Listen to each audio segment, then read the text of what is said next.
আসসালামু আলাইকুম ওয়া রাহমাতুল্লাহি ওয়া বারাকাতুহু। ইন্নাল হামদালিল্লাহ ওয়াস সালাতু ওয়াস সালামু আলা রাসূলিল্লাহ। প্রিয় বন্ধুগণ, আপনারা কেমন আছেন? আশা করি সকলেই ভালো আছেন। আমিও আল্লাহ পাকের অপার কৃপায় ভালো আছি। বন্ধুগণ, আজকে কথা বলবো একটি ফল নিয়ে, যেই ফলটা খুব কম পাওয়া যায় আমাদের এলাকায়। এই ফলটা বর্তমানে একেবারে নাই বললেই চলে। সেই ফলের নাম হচ্ছে অরবরই।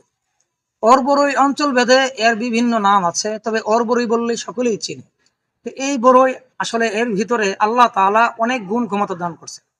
তো আমরা যারা বাজারে যাই, যেখানে চারা বিক্রি হয়, সেখানে আমরা খোঁজ করব অরবরের চারা পাওয়া যায় কিনা। একটা দুইটা চারা নিয়ে এসে আমি যদি বাড়িতে লাগাইতে পারি, আর এটা যদি গাছটা হয়, ফল হয়, আলহামদুলিল্লাহ, এই ফলটা যদি আমরা সেবন করি, আমাদের দেহ থেকে অনেক রোগ ইনশাল্লাহ বিদায় নিবে। অরবরই এর ভিতরে কি কি আছে? এর ভিতরে আছে vitamin C, vitamin E, vitamin B. তো এটা এতই উপকারী একটা ফল, এবং বর্তমানে জ্বর, ঠান্ডা, কাশি মানুষের লেগেই আছে।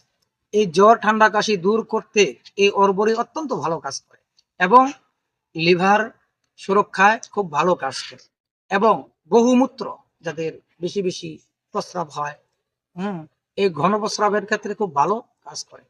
ত্বক মসৃণ করে। এই অর্বরের অনেক গুণ, এর ভিতরে রোগ প্রতিরোধ ক্ষমতা অনেক বেশি। এই জন্য আমরা এই অর্বরই বাজারে কোথাও যদি আমরা পাই, তাহলে 10 টাকার 20 টাকার অর্বরই কিনে নিয়ে আসবো, নিজেরা খাবো, হ্যাঁ, বাচ্চাদেরকে খাওয়াবো।